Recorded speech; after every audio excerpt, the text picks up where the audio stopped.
So, the meeting, actually it was yesterday, on Sunday, one of our community meetings.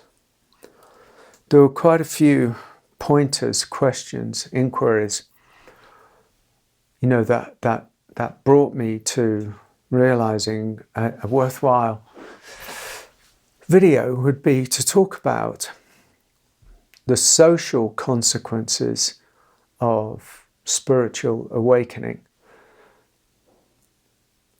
Because in many ways it's not really very much talked about. And I don't just mean, what happens, after you've awakened and this mythological kind of idea of awakening. That's one aspect of it in many ways. But to pull it right, backwards, if you like, into the now, regardless of, in many ways, whether one has awakened or one hasn't awakened, for this conversation, it's not that relevant, because what I'm talking about is what happens when you start to, when the self that you think you are starts to come undone in the way of on a spiritual journey. I don't just mean psychologically, but psychologically as well. You see, the mental health framework doesn't have a context for spiritual awakening, which in itself is probably a deep flaw in the whole mental health, psychological, therapeutic model. Both those models could do with an injection of serious, particularly non-dual, but not just non-dual, wisdom and inquiry and context, because it might broaden things out a little bit. But that's another video. What I'm talking about is what happens, when you start to fall out of the matrix, when you start to, when things start to transform, when you start looking, wherever you are on the journey, a beginner, a middle, a seasoned spiritual adventurer, wherever you are on the journey, you're going to be your relationships, family, relationship to the world, relationship to other, significant other, and just friends. The whole social milieu, all relationships are going to be subject to the effect of what's changing in you. And that is a fact. Everything starts to change. I mean, and if you think about it, it's logical. It makes sense. The whole of the conditioned society, the whole of what we call society, is predicated and built on the conditioned self.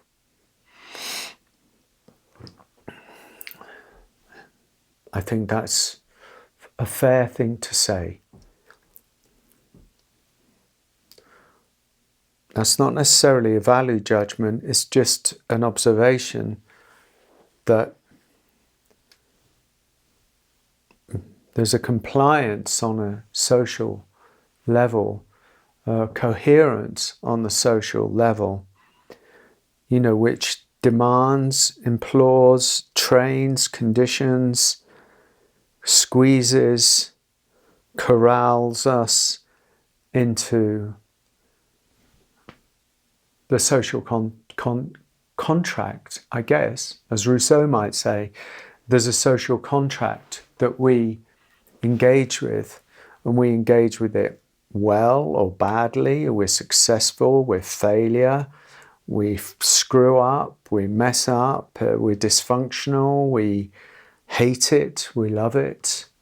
All of these aspects, but all of these aspects are predicated and built on a separate self. And the separate self, largely, depending on the moral times, societal times that we live in, keeps the shadow at bay. keeps the bad stuff, the dark stuff at bay, keeps the grief at bay, keeps the rage at bay, keeps the problems at bay, and we collude in that separation, in that division. And it doesn't always work, as we see, because people are busting out all over the place, some in negative ways and some in positive ways. But I think we can see that society is largely structured and built on the framework of the separate self. Family is a compliance, ultimately. Each person's family is a constellation, is a matrix in its own right, with its own rules, with its own codes of behavior, with its own hierarchy, with its own set of rules that if you break them, there's a problem. And that's not healthy, but it just happens because that's the way that the nuclear family system, you know, and the unconscious family system that is driven by the separate self and wounds and traumas and ancestral burdens, that's the way that it functions. And so, you know, we're sort of a certain compliance is demanded of us all in the family, and then you extrapolate that and take it larger into the bigger arena of society. Then there we are, we're built for compliance, and we have to function under those circumstances. And this existential change, this existential transformation that we may call the spiritual journey, starts to unravel that. We start to see something. We start to see what we hadn't seen before. The eyes start to clear. Taking a second look. People who are a little bit further on the spiritual journey will definitely concur with this. You start to hear the patterns of people. You start to see what they're denying. You start to see the history of them. You start to see the social construct. You start to see their shadow selves. You really, you know, it doesn't take long in a way to start to see the gig, how it works, to start to see how the games work. And in many ways, once you've started to see yourself and how you fitted in and how you've tried to play the game, and how other people who maybe aren't on a deeper journey, which is free will, they don't have to be, nobody's demanding anybody else to go on the spiritual journey. That's quite absurd. But once you start to see it and how you fitted in with it, well, then you can't really unsee these things. Once you've started to wake up to a certain level of seeing, you can't really go back to sleep very easily.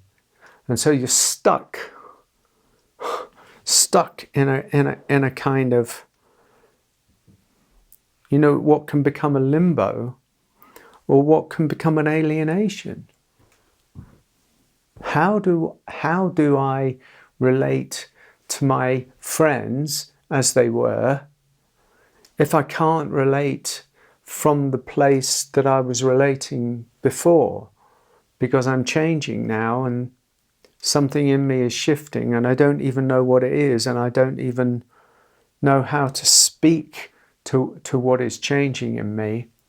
And I've tried a little bit to speak to friends or family about it, and they can't go there. They either think that I'm kind of going mad or nuts, or it scares them, or they're just like, you know, shut up. Sort of, you know, come back to the pack, come back to the game, come back to the, you know, to the pattern. You're stepping away from the pattern. And this is a real issue for people. Real issue. I see people, I remember it for myself, you know, and how it starts to change every relationship that you have, because that is the truth of things. That's actually what happens. It starts to impact every single relationship that you have and are going to have and have had. It's going to change your relationship with the family. To these eyes, for the better. To their eyes, probably for the worse, because you're stepping away from the herd. And that's a big no-no.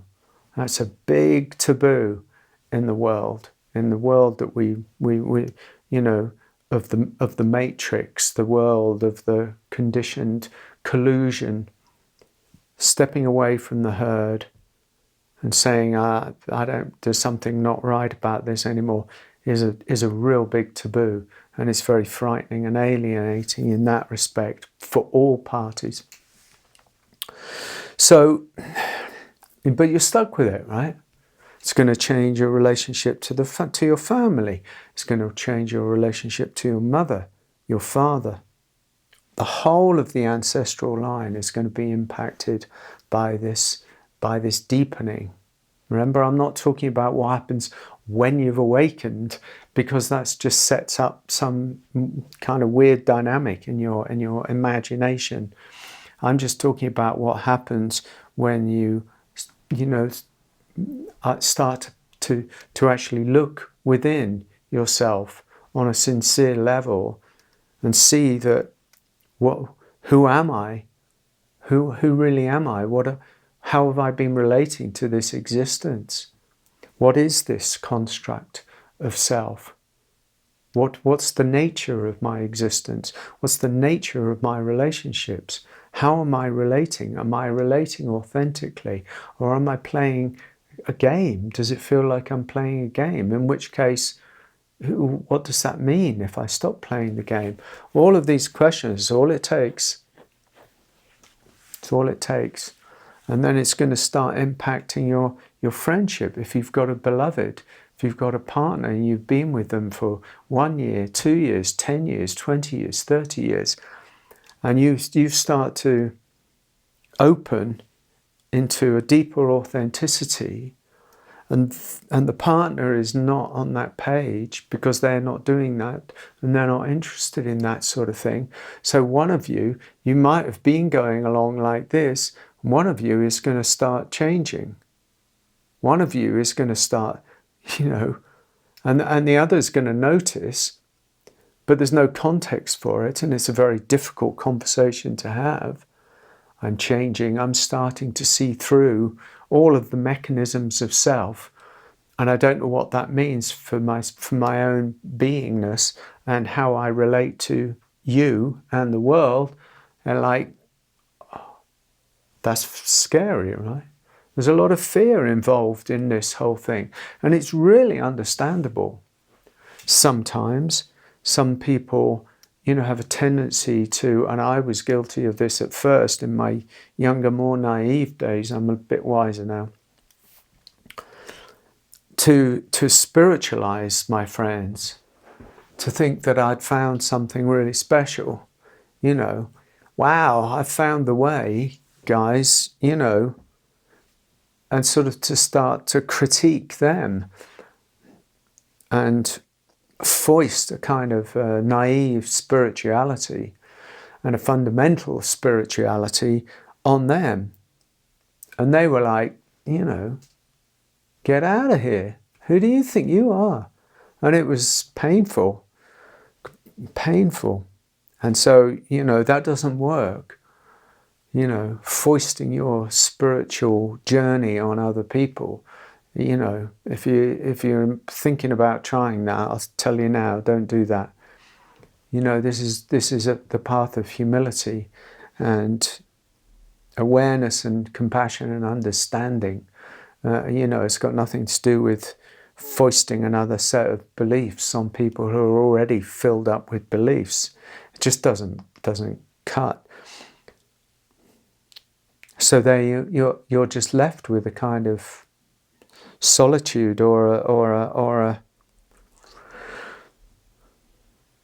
you're bearing it, really, seeing where it goes, following it, following, what happens, because you might not be able to do the same things with people. You can't go out on the Friday night with the friends anymore, to the bar or to the restaurant, and chat away.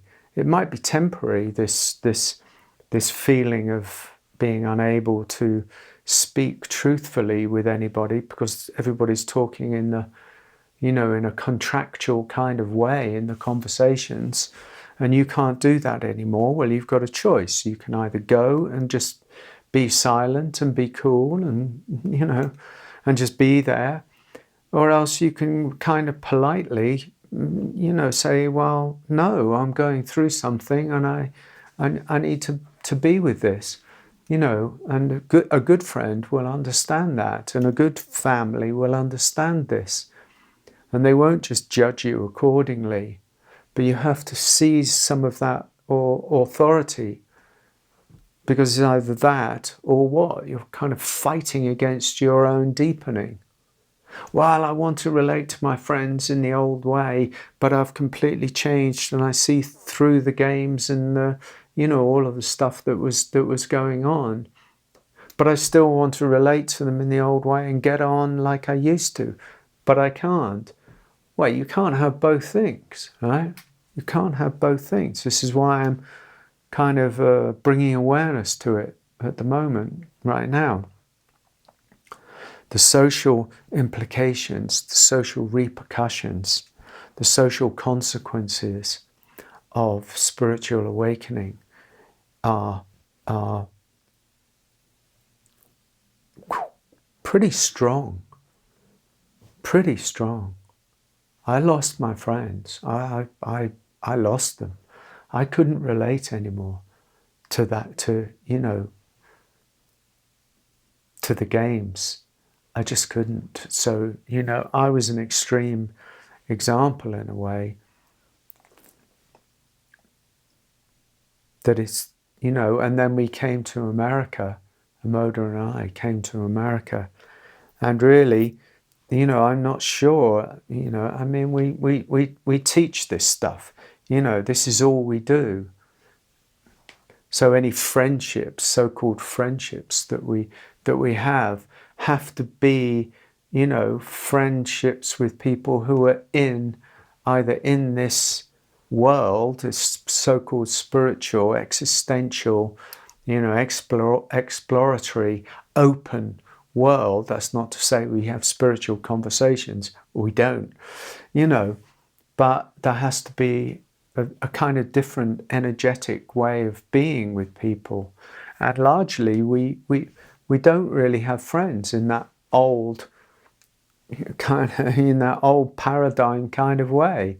It just doesn't work for us. I mean, it seems a million miles away now, but it needs to be brought to the surface as a conversation, because there are consequences. If you've started on the journey, just be aware. If this speaks to you, then you'll know to be aware and to allow and to trust. If things fall away, they're meant to fall away. True spiritual liberation and true spiritual transformation changes everything. It takes everything. And we think that that's destructive, but it's not. It's a purification. Purification is not destructive. It's just a cleansing. It's a cleansing of what was. It's a cleansing of what didn't work. It's a cleansing of the old. It's a cleansing of the body in terms of the body itself when we talk about purification or detoxification. But it's the same when it's the identity. It's the same as the false identity and the contractual obligations and the games that we've played our lives by. The purification of the fire of truth and the fire of love is that all of that starts to become subject to the clearing.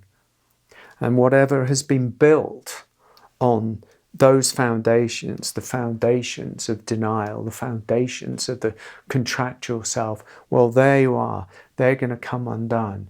And there are the consequences. The consequences are the way you relate to everything, to your own body, to your own emotions, to your own thoughts and beliefs, to the spiritual nature of the universe, and of course, and implicitly to other people, because other people seem to be the world that you're moving in. And that's going to mean that your family is going to be right at the forefront of that. So is your significant other, if there is one. And so is how you speak with everybody in the store, and how you relate in the traffic, and every single person that you meet, and all of those social contracts of friendships that you've had. They are all going to become subject to the discovery and the purification that you're going through. That's a fact. This is a great thing.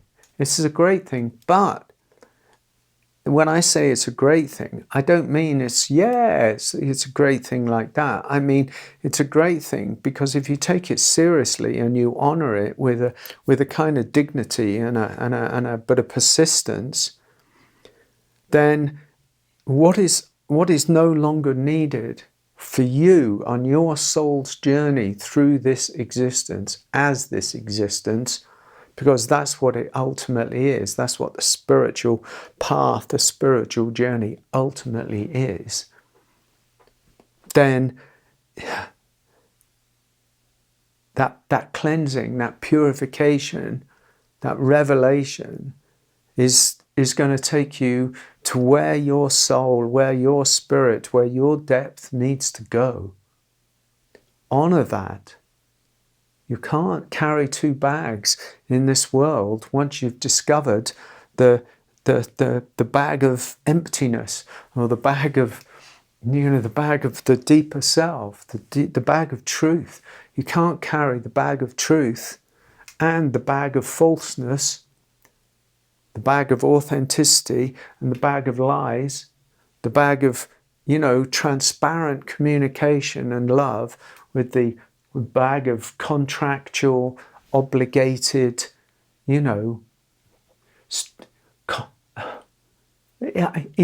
codependent ways of being at the same time. You can't carry two bags. You can try and carry two bags, and that will work for a while. The spiritual bag of accumulation of stuff, I'm building a better self, or I'm finding my higher self, but I'm still, living in the contractual world.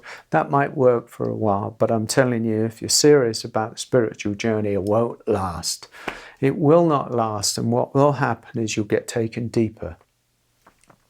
And as you go deeper, you'll find that you try to carry two bags, and then this one, the contractual bag, a bag of stuff and shadows and obligations and social, cohesion and stuff.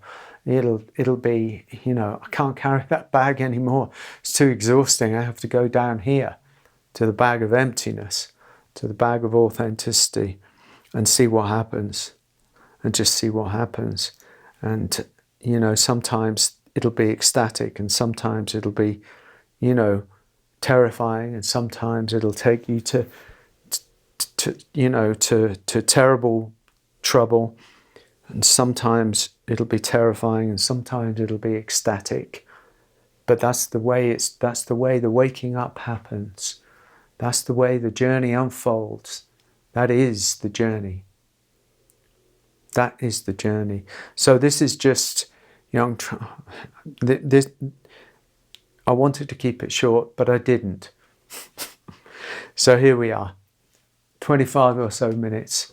I hope that's spoken to you about the social consequences of how relating to the world as you fall deeper into a deeper place changes, because it changes things fundamentally, and it's up to us to embrace some of that change as much as it's humanly possible, because ultimately it's a beautiful journey that takes you into a much deeper way of being in the world. Bless you.